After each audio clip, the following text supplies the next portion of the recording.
레몬리서치 김민수 대표, 비전경제연구소의 김태성 이사 두 분과 함께합니다. 어서 오세요. 네, 안녕하세요. 네, 반갑습니다. 자, 시장이 다행히도 오늘 빨간불 켜고 있습니다. 어제 저희 클로징 할 때 제발 오늘은 새빨간 시장에서 밝게 웃으면서 만나자라고 했는데 그렇게 많이 빨갛지는 않습니다. 그래도 오늘 여두운 효과네요, 오늘. 맞습니다. 네. 네, 제가 오르라면 오르고 네. 떨어지라고 하면 떨어져요. 농담이고요. 자, 그렇다면 두 분이 과연 빨간 업을 선택해 주셨을지 다운을 선택해 주셨을지요. 들지 마시고요. 자, 확인해 보도록 하겠습니다. 업앤다운, 두 분 모두 이렇게 시장에 오르면 이제는 좀 반등할 때가 됐다 이렇게 말씀을 해 주실 예정인데요. 김수 대표님, 오늘 네. 시장의 반등은 어떻게 좀 그동안의 하락에 따른 그냥 단기 반등일까요? 아니면 또 시장이 앞으로 조금 6월 말에 다시금 기대해 볼 만한 부분들이 있나요? 일단은 자율 반등입니다. 자율 반등. 네. 일단 미국 시장이 밀렸어도 네. 특히 파월 의장 발언 나왔어도 음. 그 수준이네. 이렇게 그 정도네. 똑같은 얘기 했잖아요. 별 바뀐 게 없습니다. 네, 근데 거기서 미국 시장의 반응은 일단 좀 조정 좀 받아야 될 때 나왔던 조정이고, 네. 근데 저희는 한국 시장은 그를 바라보면서 그 미국 시장 휴장 때도 밀렸고, 반등 약간 좀 변화가 없을 때도 밀렸고, 네. 3일째 밀리다 보니까 나오는 자연스러운 반등 같은데, 근데 오늘 이따가 오후에 이제 중요하게 봐야 될 게 외국인들 수급 쪽에서 현물이 네. 매수가 좀 넉넉하게 들어와줘서 그동안에 3일 동안 팔았던 거를 다시 좀 돌리려는 분위기가 나와주면은 한 2,600선 이상 오르는 시도가 되겠는데 네. 그게 아니라고 하게 되면 거의 관망이죠, 지금 외국인들도. 그렇죠. 네, 선물만 매수를 강화시키다 보니까 어제 좀 오버했던 선물 매도 빼고는 지금은 그쪽에서 다시 원점으로 돌린다고 하더라도 어떤 현물의 변화가 강하지 않다라고 네. 하게 되면 자율 반등 성격 쪽으로 봐야 되겠죠. 네. 하지만 그만할까요? 아니요, 안녕하세요. 네. 하지만 네네. 네. 그래도 지금 시장에서는 시장 자체적인 분위기를 보는 게 아니라 내부적으로 어떤 섹터나 종목에 대한 분위기가 좀 더 조금 더 강화되는 모습들로 나오기 시작하고 거기다가 종목을 찾는 분위기라고 하게 되면 시장과는 다르게 또 종목 플레이는 가능하다고 봐야 되겠죠. 네. 자율 반등 속에서 외국인의 수급의 여건이 지금보다 오후장 들어설수록 더 매수 우위로 확대가 된다라고 한다면 이번에 반등이 추가적으로 상승을 이어갈 수 있을 만한 동력이 마련되는 건데 그렇지 못하다면 오늘의 반등은 또 이렇게 하루짜리 단기적인 반등에 그칠 수도 있다. 그러니까 오후장까지 지켜봐야 한다라는 의견을 주셨고요. 이어서 이사님께서는 오늘 반등 어떻게 의미 부여하고 계십니까? 네, 일단 저도 앞선 대표님처럼 네. 기술적 반등으로 지금은 봐야 되지 않나라는 생각이 들지만 오늘 지금 중앙권 증시가 휴장이에요. 그런데도 일단 변동성 없이 만약 오후 2시 이후까지 이 기조 그대로 외국인들의 수급이 조금 더 개선이 된다라고 한다면 저는 충분히 지수는 신경 쓰지 않더라도 종목별 플레이는 가능하지 않을까라는 생각이 들고 글로벌 3대 지수의 이제 변동성이 조금은 이 하향 쪽으로 나타난다 하더라도 테슬라의 일론 머스크가 계속 이슈를 좀 만들어내고 있죠. 네. 슈퍼차저라든지 기가 팩토리라든지 그러한 뉴스에 따라서 이슈몰이에 따라서 또 움직이는 종목군들. 오늘 대표적으로 보면 교육주도 이따 말씀드리겠습니다만 이러한 짧은 움직임이 나오는 종목군들을 여러분들이 트레이딩 하신다라고 하면 저는 충분히 좋은 결과를 낼 수 있는 시장이 아닐까라는 의견을 한번 드려보도록 하겠습니다. 네.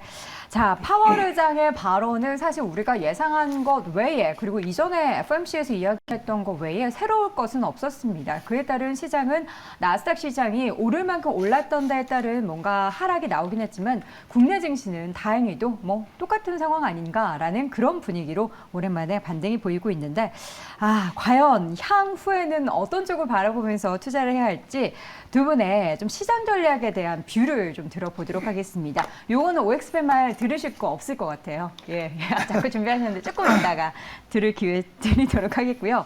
김민수 대표님, 네. 지금 시장에서 좀 애매한 상황이에요. 많은 분들이 이거를 매수해 말어, 시장에서 돈을 빼 말어 이렇게 고민하고 계시거든요. 어떤 전략이 지금 유효할까요? 지금은 시장 속도 조절이라고 보고 있는데 네. 그렇다 그래서 지금 미국 시장도 마찬가지겠지만 주요한 아이디어 특히 이번에 또 파월 의장의 발언도 거의 똑같죠. 네. 그러니까 특히 약간 그런 느낌이 듭니다. 좀 존재감이 사라질까봐 나에 대해서 뭔가 자꾸 좀 어필하고 어필하고 세게 얘기하고 나 좀 봐줘 이런 입장 쪽으로 얘기를 하는 분위기. 그래서 네. 연준은 죽지 않았다. 여전히 당신들이 투자자들이 생각하기에는 이제 금리 다 왔고 금리 인하할 거로 보는데 그게 아니다. 연준은 계속 주시하고 있다라고 하는 존재감을 계속 그렇게 과시하는 그런 파월은 어제 나스닥 지수 1% 빠졌을 때 되게 좋아했겠네요, 속으로. 시장은 내 손바닥 위에 있어. 아직 내가 먹히는구나 뭐 이런 느낌으로 바라보겠죠. 네. 그래서 그거 외에 알고 있는 사실 뭐 그러다 보니까 조금 좀 더 나갔습니다. 금리 한 번 정도면 되지 않을까 싶었더니 이제 2번 올린대요. 네. 2번 정도까지 얘기를 했고 네. 근데 그 정도라고 하더라도 2번이 최선으로 생각한다라고 하게 되면 또 시장은 어떤 식으로 반응하냐면 그러면 최악의 그거하고 경우에는 끝? 2번 올리면 끝이네. 네. 이렇게 생각하겠죠. 그렇기 때문에 아마 여기서부터 다음 이제 잭슨홀 미팅까지 또 한두 달 정도 남은 상황 쪽에서 계속 이런 뉘앙스는 가져갈 것이다. 하지만 보여지는 지표들, 그러나 즉 경기는 부진하다고는 얘기하는데 고용이 계속 나쁘지 않아서 이를 소화하려고 하고 있고 그다음 물가는 이제 떨어지는 기조가 나오고 있고 네. 그러면 어느 정도 된 거 아니냐라는 시장 반응들이 작년에 고생했었던 기술주 중심으로 많이 빠졌다가 올해 지금 올라오긴 올라오는데 네. 뭐 다 회복한 종목도 있고 더 간 종목도 있다고 하더라도 이런 기조가 하나의 틀, 즉 AI와 함께 이어지는 또 다른 세상의 변화 이거를 끌고 움직인다고 하게 되면 아직 지금 시장의 추세나 아니면 보여줬던 투자 아이디어가 훼손되는 건 아니다라는 관점 쪽에서 여전히 추세적인 흐름은 계속 유지가 될 것이다. 꺾일 때까지는 꺾이지 않는다. 예, 그 이렇게 AI 말씀해 주셨으면은 등락을 보이고 있기는 하고 네. 사실 그 반도체 AI 안에서는 좀 희비가 엇갈리고 있기는 하지만 반도체 관련한 기업들에 대한 투자는 계속해서 포트 안에서 유지돼야 한다라고 보시겠네요. 그렇습니다. 왜냐하면 어제 수출 데이터도 발표가 됐었죠. 네, 수출 데이터 발표된 거 보고 이제 전년 동기 대비에는 아직까지 멀었지만 분기 대비 한 14%대 좋아지고 있고 네. 전달 대비 네. 에서도 좋아지는 모습들이 확인된다고 하게 되면 네. 개선되는 거죠. 그 반도체가 개선되다 보니까 수출 지표가 이제 좀 하반기로 갈수록 나아질 거고 그럼 그에 따라서 환율은 다시 워낙 강세 쪽으로 자리를 잡게 된다라고 네. 하게 되면 외국인들은 또 좋아하겠죠.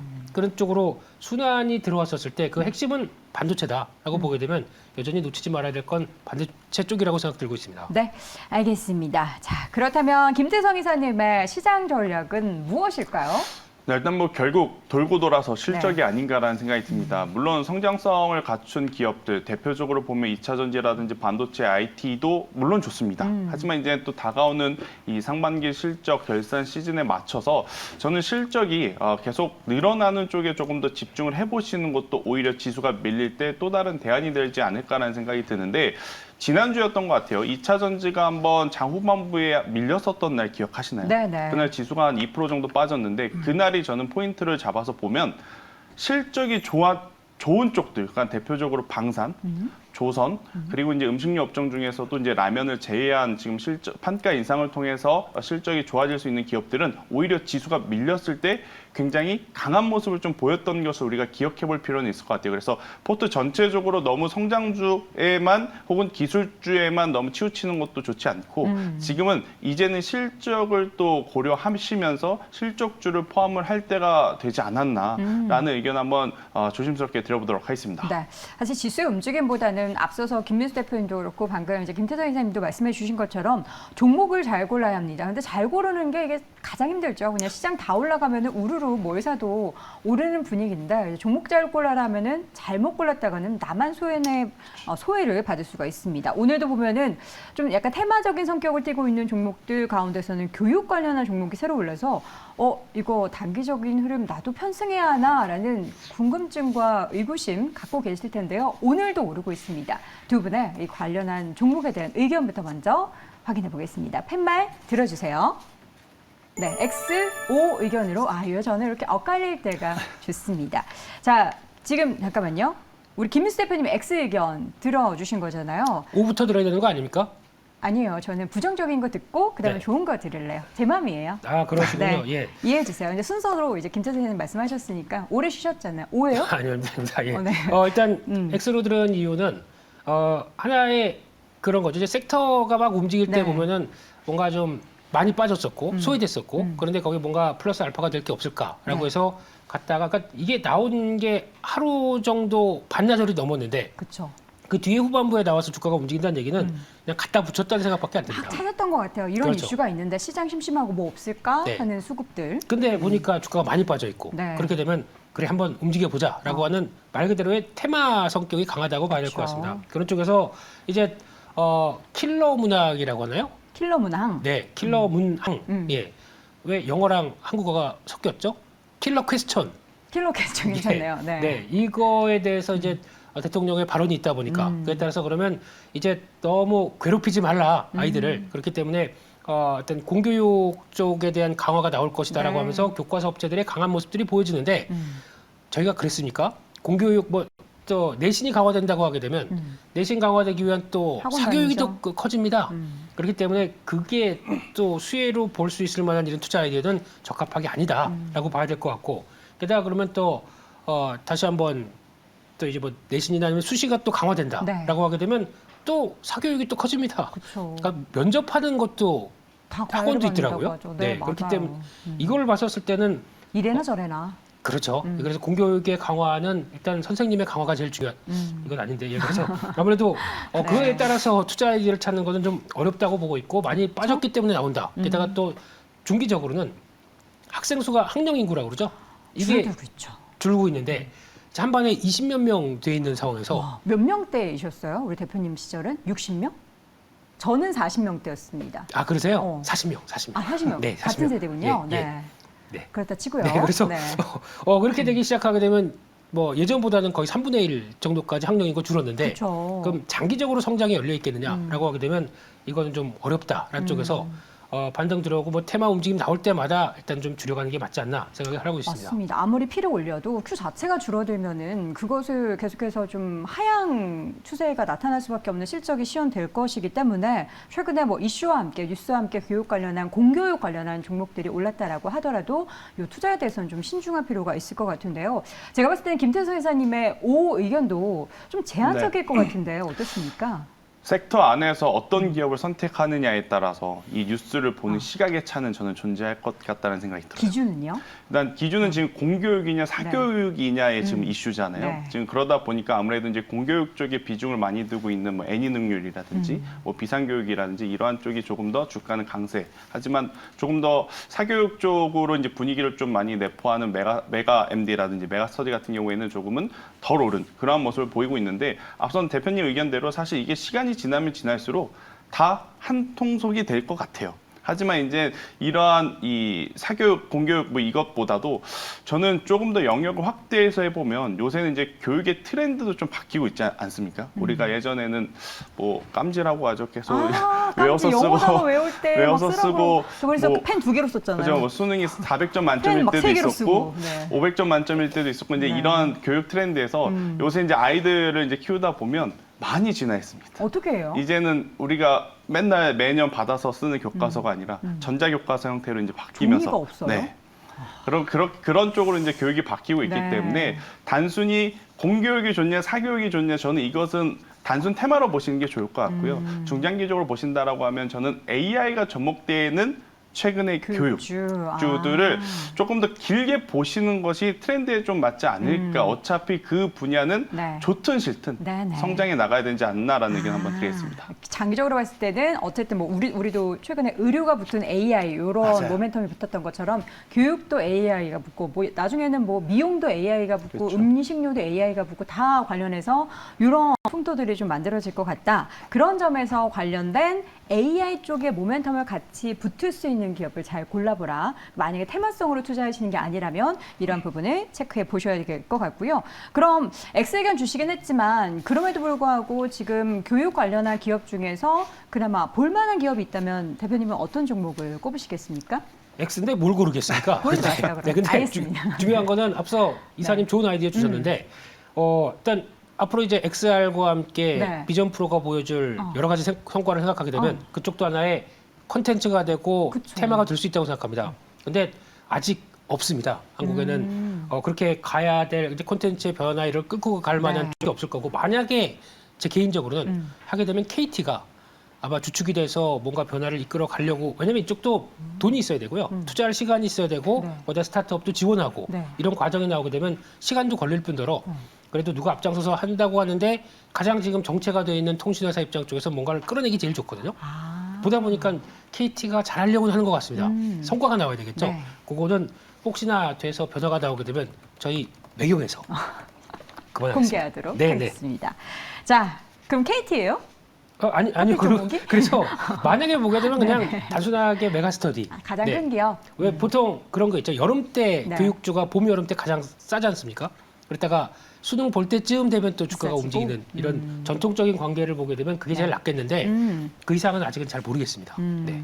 자, 메가스터디를 어쨌든 꼽아주시긴 하셨는데 좀 이 부분은 제한적인 상황이기 때문에 염두에 두시고요. 김태성 이사님은요? 일단 그렇게 뭐 고른 종목. 챗 GPT 바드라고 하면 아마도 이제 다들 아실 것 같은데 네, 이 그걸. 유엔젤이라고 하는 기업이 사실은 올 초에 이 바드라고 하는 챗 GPT를 이제 출시하면서 굉장히 또 관심을 받았던 기업 중에 하나이고 관심을 받으. 네. 네. 네. 네. 제가 뭐라고 말을 해야 될지 그냥 읽고 모르겠는데. 넘어가주세요. 네. 네. 네, 아무래도 이제 이 한번 관심을 받았다라는 것 자체도 이제 중요하겠습니다만 제가 계속 말씀드리는 이 트렌드에 굉장히 이제 민감한 시장인데 AI가 붙었다라고 하는 것은 충분히 지금이 아니더라도 한 번 더 이슈몰이가 된다라고 하면 주가가 상승할 가능성이 높지 않을까라는 생각이 들고 있고요. 사실 이제 이 어떠한 인생의 가장 중요한 것은 아닙니다만 방향성을 지어야 하는 수학 능력을 앞둔 뭐 중학생이라든지 고등학생들에게 새로움을 선사하기에는 정부도 그렇고 다들 좀 부담이 될 거예요. 그러면 결국 유아 교육 쪽부터 저는 변화의 바람이 먼저 불지 않을까라는 생각이 들어서 최근에 또 트렌드를 보면 아이들 같은 경우에는 이제 딥러닝 학습지라 그래서 그러니까 로봇 챗봇과 이제 서로 이야기를 하는 거죠. 그러니까 예전에는 뭐 어떠한 선생님이 집에 방문을 해서 교육을 해주는 시스템이 있다면 요새는 이제 이 챗 GPT라든지 로봇 AI를 통해서 아이들의 교육을 또 도와주는 그런 것들이 더 트렌드에 부합하기 때문에 저는 유엔젤 같은 경우 오늘 크게 시세가 오히려 나지 않는 게 네. 한번 공략할 수 있는 타점이 되는 것이 아닌가라는 생각이 들어서요. 현재의 가격 굉장히 좋다라고 생각이 들고 최근에 기록했던 4,000원이라는 가격대만 이탈되지 않는다면 네. 저는 6,000원, 7,000원 이렇게 목표가를 올려 잡으면서 변동성을 한번 느껴보셨으면 좋겠다라는 의견 드려보도록 하겠습니다. 네, 이래서 공략 종목은 유엔젤을 함께 꼽아주셨습니다. 자, 이어지는 섹터라기보다는 이제 요것도 약간 이슈와 함께 최근에 움직이고 있는 종목군입니다. 가상화폐 관련해서 비트코인 가격이 다시금 3만 달러 위로 올라가고 있습니다. 전 세계적으로 다양한 이슈들이 이 비트코인 가격을 위로 올리게 만들고 있는데요. 관련 주들도 함께 움직이고 있거든요. 두 분의 관련 종목에 대한 의견 확인해 보겠습니다. 할 말 들어주세요. 역시 예상대로 X 의견을 주셨습니다. 일단 뭐 가상화폐는 가상화폐고 한 번씩 이렇게 한 자리씩 테마성으로 움직이는 종목 이번에도 이제 단발적이다 이렇게 보시나요? 제가 요즘에 비트코인 매매하고 있습니다. 정말요? 좀 초췌해 보이지 않나요? 밤새서 밤 팔았다. 새지는 않고요. 뭐 이렇게 들어갔다 이렇게 네. 툭 내던지고 뭐 이렇게 툭 사팔사팔을 하고 계시군요, 비트코인으로. 32 전략입니다. 네. 48, 32. 사팔을 그렇죠. 그래서 네. 일단 이게 비트코인이 하나의 지위를 찾기 시작하는 첫 단계로 되는 것 같고 가장 만약에 볼 때 이제 달러 기준 예전에 그랬었죠. 달러가 약하면 비트코인 강하고 네. 달러가 강하면 비트코인 약하고 하는 이런 그러니까 어떤 가상화폐로서의 흐름을 보게 되면 네. 이게 자산에 대한 관점들이 서서히 맞춰진다고 봐야 될 것 같습니다. 이번에 파월 의장 발언 중에서도 그런 게 있었죠. 네. 가상화폐에 대해서 발언하는 것 중에서 정말 저는 개인적으로 쇼킹했던 게 가상자산이 자산군에 대한 지위를 가지고 있다는 쪽으로 인정을 해버렸죠. 말 중에. 네. 이게 그러면 비트코인, 그러니까 다른 거 모르겠습니다. 알트코인 다른 거 모르겠는데 비트코인과 관련된 쪽에 어느 정도의 변화를 연준도 입장을 알고 있다는 쪽으로 바라보게 되면 규제를 하기보다는 이 지금 벌어지는 상황들을 계속 유지를 하려고 노력하지 않나라는 쪽에 대한 시각들이 커졌고 게다가 블랙록이 네. 드디어 이게 된다 만다 말도 많았었지만은 ETF, ETF를 이제 나옵니다. 아이쉐어 비트코인 트러스트, 현물. 예, 현물로 들어오는 ETF라고 하게 네. 되면 혹시나 만약에 미국 시장 매매하시는 분들이 이거 나오기 시작하게 되면 비트코인과 연계해서 전략 자기가 무지 좋아집니다. 거기다 또 롱숏도 가능하게 되거든요. 그러면 여러 가지 변화를 통해서 차라리 비트코인을 안 사도 네. ETF로 또 끌고 나갈 수 있다라고 하게 되면 이거는 앞으로 열린 시장이라고 바라보고 있기 때문에 네. 그에 따라서 이제 밤에 잠 못 주무시면 안 되는데 그래도 한 번쯤 관심은 가져야 될 또 네. 하나의 변화다라고 바라보고 있고 그럼에도 불구하고 X 의견은 종목들은 한국 종목들은 그냥 다 동전주 비슷하게 움직이다 보니까 이거 말고 직접 네. 비트코인 하자. 차라리 비트코인을 투자하는 게 더 낫겠다. 그게 낫겠다고 생각합니다. 네. 알겠습니다. 사실 오늘 상승하고 있는 이런 교육 관련된 종목이나 테마 형성되고 있는 가상화폐 관련주보다는 저는 두 분의 오늘 히든 섹터가 더 궁금하거든요. 그래서 오늘 두 분의 히든 섹터 하나씩 좀 여쭤보도록 하겠습니다. 김태성 이사의 히든 종목 섹터는 일단 뭘까요? 자동차 부품주. 자동차 쪽에서. 관해서 부품 네. 어제 좀 많이 움직였었죠. 그렇죠.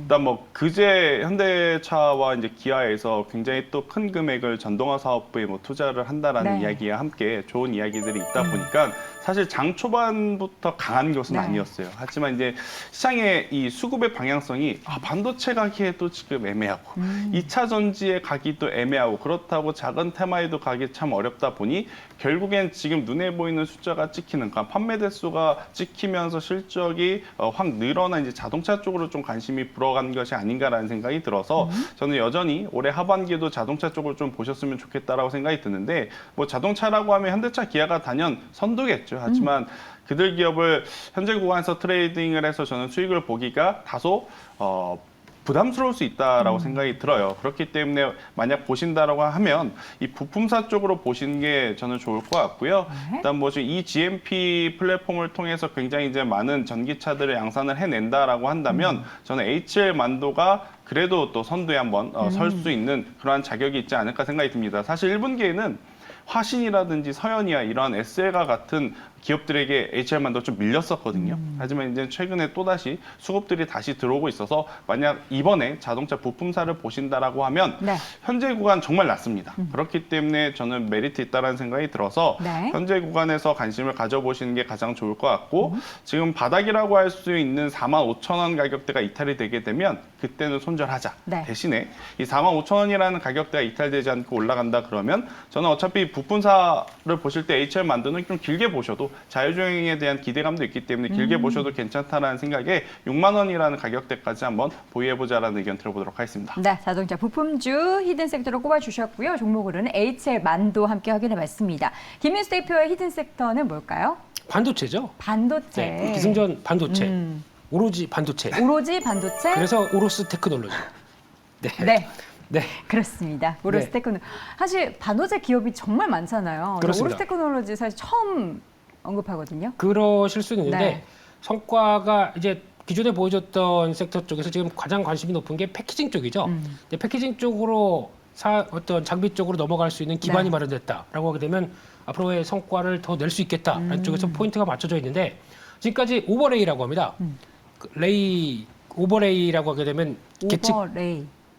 얘기를 드리려고 설명 좀 하거든요. 해주세요. 손으로 설명할 수는 없지 않습니까? 네, 네, 빨리 설명해 주세요. 예, 이게 수직 정렬도라고 하는데 웨이퍼 보게 되면 이게 그러니까 쌓아놓고 나오고는 이 사진을 보고 말을 못하겠어요. 네, 그걸 아니, 사진 뭐 없어요? 네, 네. 계측하는 장비를 만드는데 네, 이게 확장돼가지고 패키징도 이제 쭉 쌓기 시작하지 않습니까? 그럼 어드밴스드 패키징 쪽에서 나올 수 있는 그것도 같이 장비가 진입하기 시작합니다. 그랬을 때 두 가지 다 수혜다라고 하게 되면 훨씬 더 영역이 넓혀간다라고 네. 하는데 그중에서 지금 신규로 개발하는 것 중에서 증착 공정 중에서 방막의 두께를 또 계측하는 장비 이쪽도 하반기 쪽에 성과가 나올 걸로 봅니다.